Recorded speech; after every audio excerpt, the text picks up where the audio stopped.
हमारे पिछले वीडियो से आगे चले तो मनुवंश वर्णन में कुछ नाम और एक कहानी आती हैं।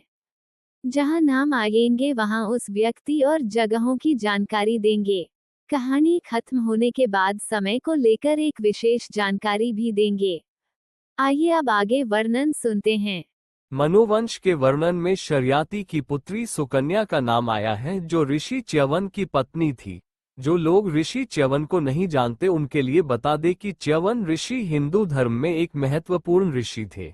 वे भृगु ऋषि के पुत्र थे और अपनी शक्ति और आयुर्वेद के ज्ञान के लिए जाने जाते थे।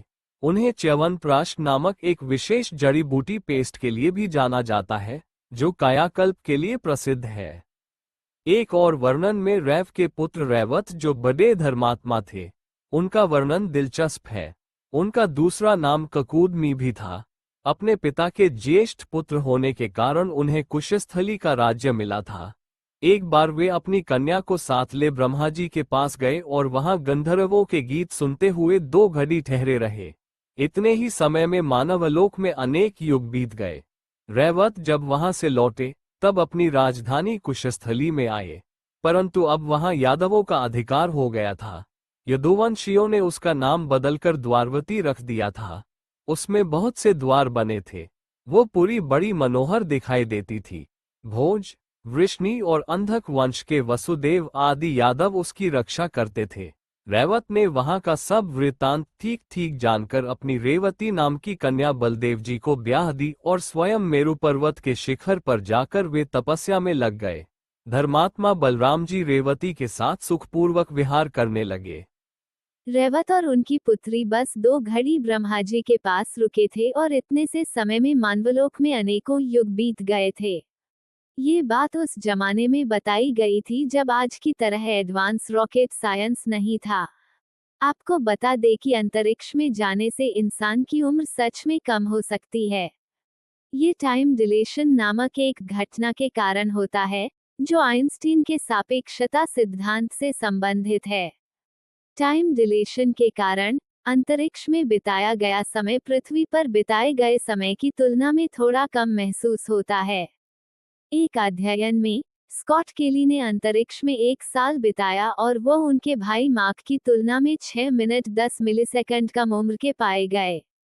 हालांकि यह समय कहानी के मुकाबले में बहुत कम है, पर ऐसा हो सकता है यह विज्ञान द्वारा भी सिद्ध हो गया है।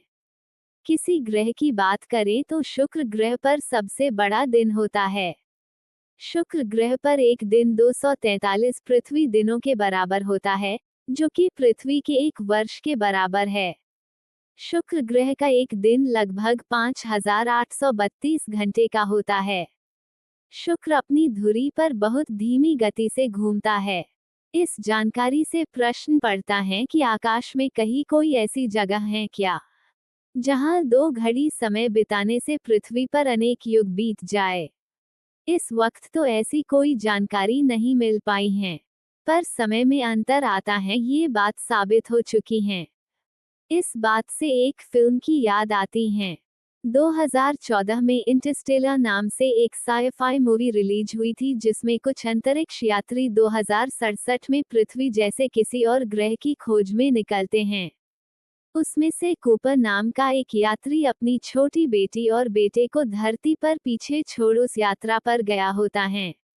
वर्षों की यात्रा के बाद यात्री दल एक वर्म होल को पार करके नए ग्रहों की खोज करने लगते हैं। उस यात्रा में अंतरिक्ष यान का एक्सीडेंट होता है। कूपर किसी तरह पृथ्वी पर दोबारा लौटने की कोशिश करता है, पर ब्लैक होल में गिरकर खुद को 4 आयामी टेसरेक्ट में पाता है, जहां वह समय और स्थान के माध्यम से यात्रा करके अपने घर को देख पाता है। वह उस आयाम से अपने घर, अपनी छोटी बेटी को देख पाता है, पर उस तक पहुंच नहीं पाता। काफी कोशिशों के बाद 2156 में वह अपनी कोशिश में कामयाब होता है और बेटी मर्फ से मिलता है, जो तब तक बूढ़ी हो चुकी होती हैं। कहानी के मुताबिक हॉस्पिटल के एक सीन में कूपर की बेटी मर्फ तो बूढ़ी दिखाई गई हैं, पर खुद कूपर जवान ही दिखाए गए हैं। 2067 में यात्रा पर निकला यात्री 2156 में यानी 89 साल बाद फिर किसी तरह पृथ्वी पर वापस आता है और इतने साल में उसकी छोटी बेटी बूढ़ी हो जाती हैं पर वो खुद जवान ही रहता है। एक और वर्णन आता है जिसमें मनु जब चीख रहे थे, उस समय इक्ष्वाकु की उत्पत्ति हुई थी। इक्ष्वाकु के 100 पुत्र हुए। उनमें विकुक्षी सबसे बड़े थे। वे अपने पराक्रम के कारण अयोध्या नाम से प्रसिद्ध हुए। उन्हें अयोध्या का राज्य प्राप्त हुआ। उनके शकुनी आदि 500 पुत्र हुए, जो अत्यंत बलवान और उत्तर भारत के रक्षक थे। उनमें से वशाति आदि 58 राजपुत्र दक्षिण दिशा के पालक हुए। विकुक्षी का दूसरा नाम शशाद था। इक्ष्वाकु के मरने पर वे ही राजा हुए। शशाद के पुत्र ककुत्स्था, ककुत्स्थ के अनेना, अनेना के पृथु, पृथु के विष्टराश्व, विष्टराश्व के आर्द्र, आर्द्र के युवनाश्व और युवनाश्व के पुत्र श्रावस्थ हुए। उन्होंने ही श्रावस्तीपुरी बसाई थी। श्रावस्थ के पुत्र बृहदश्व और उनके पुत्र कुवलाश्व हुए। ये बड़े धर्मात्मा राजा थे। इन्होंने धुंधु नामक दैत्य का वध करने के कारण धुंधुमार नाम से प्रसिद्धि प्राप्त की। अयोध्या शब्द का अर्थ है अजेय शहर या जहां युद्ध न हो। ये शब्द संस्कृत शब्द युद्ध से बना है, जिसका अर्थ है लड़ना या युद्ध करना। नकारात्मक उपसर्ग जुड़कर ये शब्द युद्ध बन जाता है, जिसका अर्थ है जहां युद्ध न हो।